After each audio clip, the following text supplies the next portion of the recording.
हाँ तो दोस्तों, ये जो पहला वीडियो था उसमें थोड़ा सा इंटरप्शन आ गई थी due to the some technical problem. So हम ये नेक्स्ट दोबारा शुरू से कर रहे हैं। नेक्स्ट क्वेश्चन, अनुच्छेद 330। अनुच्छेद 330 इसमें क्या है? इसमें लोकसभा की कुछ सीटें SC एंड ST के लिए आरक्षित हैं। इसमें लोकसभा की जो कुछ सीटें हैं वो SC एंड ST के लिए आरक्षित हैं। अनुच्छेद 330 में, अनुच्छेद जो 330 है उसमें लोकसभा की कुछ सीटें हैं वो SC एंड ST के लिए आरक्षित हैं। अनुच्छेद 243B, अनुच्छेद 243B में क्या? 73वां संविधान संशोधन अनुच्छेद 243B में ये उल्लेख है। इसमें अनुच्छेद 243B है, इसके अंदर किसका उल्लेख किया गया है? इसमें पंचायती राज का, पंचायती राज व्यवस्था का उल्लेख किया गया है। इसमें पंचायती राज व्यवस्था का उल्लेख किया गया है। पंचायती राज व्यवस्था में कितने सत्र हैं? 3 सत्र है। ग्राम सत्र, खंड सत्र और जिला सत्र। ग्राम सत्र, खंड सत्र और जिला सत्र। अनुच्छेद 131, अनुच्छेद 131 उच्चतम न्यायालय के कार्य दिए गए हैं। अनुच्छेद 131 में क्या है? उच्चतम न्यायालय के कार्य दिए गए हैं। क्या दिया गया? उच्चतम न्यायालय के कार्य दिए गए हैं। अब जो उच्चतम न्यायालय है वो किन विवादों का निपटारा करता है? अनुच्छेद 131 में ये दिया गया है, राष्ट्रपति व उपराष्ट्रपति के निर्वाचन से संबंधित अगर कोई विवाद हो तो उसका निपटारा अनुच्छेद 131 में उच्चतम न्यायालय के कार्य में दिए गए हैं। भारत सरकार और कोई राज्य, भारत सरकार और कोई राज्य या भारत सरकार या 2-3 राज्य, ठीक है, अगर कोई दो राज्य आपस में, जैसे पंजाब हरियाणा का ऐसे सतलुज को लेकर, सतलुज जो है नदी उसको लेकर, सतलुज यमुना लिंक है जो SYL, उस पर जो विवाद चल रहा है तो वो कहाँ पे होगा? सुप्रीम कोर्ट के अंदर उसका फैसला होगा। ठीक है, भारत सरकार और कोई राज्यों के बीच में अगर कोई विवाद हो तो उसका भी फैसला सुप्रीम कोर्ट में होगा। राष्ट्रपति और उपराष्ट्रपति के चुनाव से संबंधित अगर कोई विवाद हो तो वो भी सुप्रीम कोर्ट में होगा। ऐसा इन सभी का प्रावधान किसी में किया गया? अनुच्छेद 131 में किया गया है। अनुच्छेद 236, जिला न्यायाधीश के अंतर्गत आने वाले पदों का विवरण इसमें किया है? अनुच्छेद 236 में किया गया है। अनुच्छेद 236 में किसका प्रावधान किया गया है? जिला न्यायाधीश, जिला न्यायाधीश मतलब DM, डिस्ट्रिक्ट मजिस्ट्रेट, जिला न्यायाधीश के अंतर्गत आने वाले पदों का विवरण किसमें दिया गया? अनुच्छेद 236 में। अविश्वास प्रस्ताव किसे कहते हैं? ठीक है, अविश्वास प्रस्ताव, अगर प्रधानमंत्री जी के खिलाफ अविश्वास प्रस्ताव लग जाता है, ठीक है, प्रधानमंत्री जी के खिलाफ अविश्वास प्रस्ताव लग जाता है, अगर प्रधानमंत्री जी उच्च सदन के सदस्य हैं, अगर प्रधानमंत्री जी उच्च सदन के सदस्य हैं तो वो अविश्वास प्रस्ताव लगने पर अपने हित में वोट नहीं डाल सकते। अपने हित में क्या नहीं डाल सकते? वोट नहीं डाल सकते। अगर वो उच्च सदन मतलब राज्यसभा के सदस्य हैं तो वो अपने हित में वोट नहीं डाल सकते। ऐसा प्रावधान हमारे कॉन्स्टिट्यूशन ऑफ इंडिया में किया गया है। अनुच्छेद 59, अनुच्छेद क्या है? 59। इसमें राष्ट्रपति संसद के किसी भी सदन का सदस्य नहीं होगा। राष्ट्रपति है वो संसद के किसी भी सदन का सदस्य नहीं होगा। संसद के सदन कौन है? लोकसभा और राज्यसभा। जो राष्ट्रपति जी हैं वो संसद के, लोकसभा के या राज्यसभा के किसी भी सदन के सदस्य नहीं होंगे। ऐसा प्रावधान अनुच्छेद 59 में किया गया है। भारत के संविधान के अनुच्छेद 59 में कहा गया है कि राष्ट्रपति जी संसद के, लोकसभा के और राज्यसभा के सदस्य नहीं होंगे।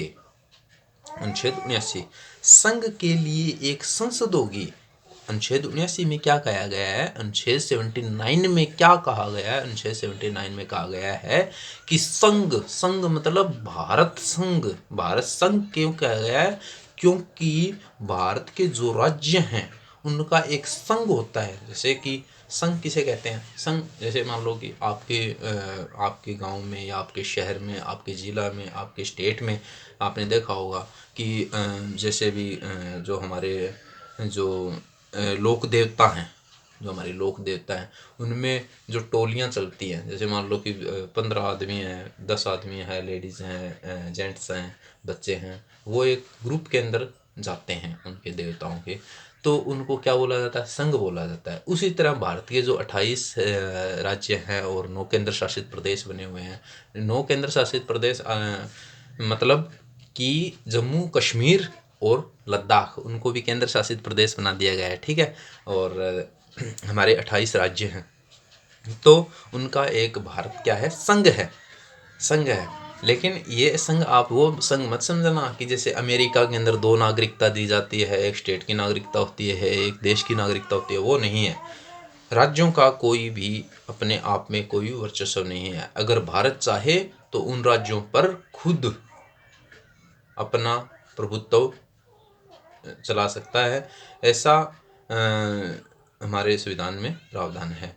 क्योंकि हमारा जो संविधान है वो केंद्र को अधिक शक्तियाँ देता है राज्य की अपेक्षा, ठीक है।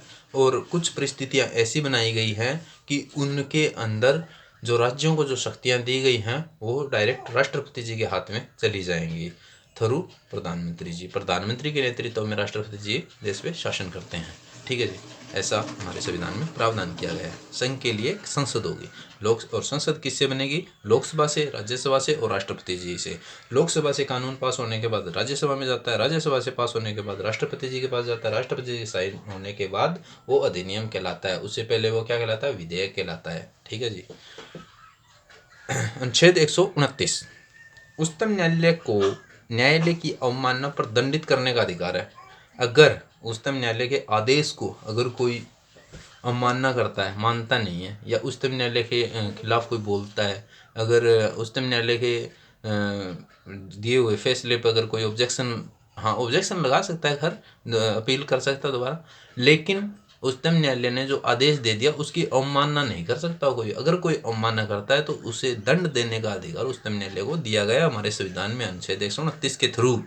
अनुच्छेद 129 के थ्रू ये प्रावधान किया गया है कि अगर उच्चतम न्यायालय की अवमानना करता है, आदेश की अवमानना करता है, तो उसे दंड देने का अधिकार हमारे सुप्रीम कोर्ट को है। तो हमें सुप्रीम कोर्ट की इज्जत करनी चाहिए, उसका सम्मान करना चाहिए। हमारे संविधान के अंदर ऐसा प्रावधान किया गया है। हमारे संविधान, हमारा देश का संविधान एक बहुत अच्छा संविधान है, जिसके अंदर हर चीज़ को बारीकी से समझाया गया है। कुछ ही चीज़ें जो हैं, जो हमारे आज के जो हमारे लीडर्स हैं, जो बड़े बड़े लीडर्स हैं, उनको वो अब भी मान लो उसमें संशोधन करके अच्छा कर रहे हैं, ठीक है। 52वां संविधान संशोधन 1985, 10वीं अनुसूची जोड़ी गई थी। 52वां संविधान संशोधन 1985 के थ्रू क्या जोड़ा गया था, 10वीं अनुसूची जोड़ी गई थी। 52वां संविधान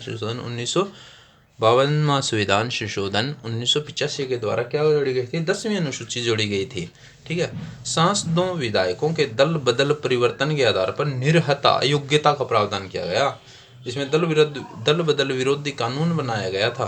52वां संविधान संशोधन 1985 में क्या बनाया गया था, दल बदल विरोधी कानून बनाया गया था। इसके अंदर इसमें क्या बनाया गया था, दल बदल विरोधी कानून।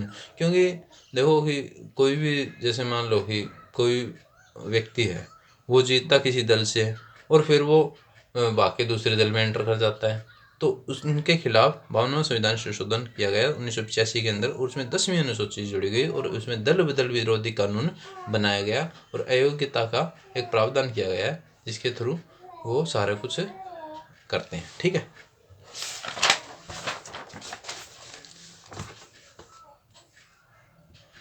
भारतीय संविधान, भारतीय संविधान है वो धार्मिक और भाषाई अल्पसंख्यकों को मान्यता,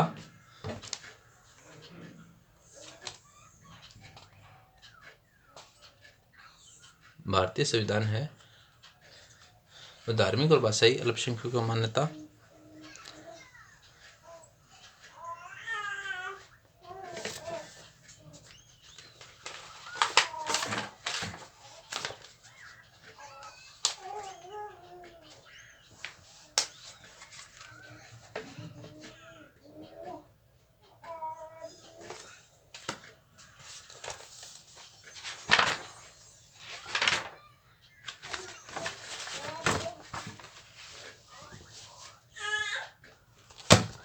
भारतीय संविधान है वो धार्मिक और भाषाई अल्पसंख्यकों को मान्यता देता है, संविधान में परिभाषित नहीं है। ये चीज़ परिभाषित नहीं है कि भारतीय संविधान धार्मिक और भाषाई अल्पसंख्यकों को मान्यता देता है। सिर्फ अल्पसंख्यक, हाँ, धार्मिक और भाषाई अल्पसंख्यकों को मान्यता देता है। अल्पसंख्यक शब्द परिभाषित नहीं किया गया है संविधान के अंदर। क्या नहीं किया गया परिभाषित? अल्पसंख्यक शब्द को परिभाषित नहीं किया गया है संविधान के अंदर। हमारे संविधान में क्या नहीं किया गया है? अल्पसंख्यक शब्द को परिभाषित नहीं किया गया है। हमारे संविधान के अंदर परिभाषित नहीं किया गया है अल्पसंख्यक शब्द को। हमारे संविधान के अंदर अल्पसंख्यक शब्द को परिभाषित नहीं किया गया है।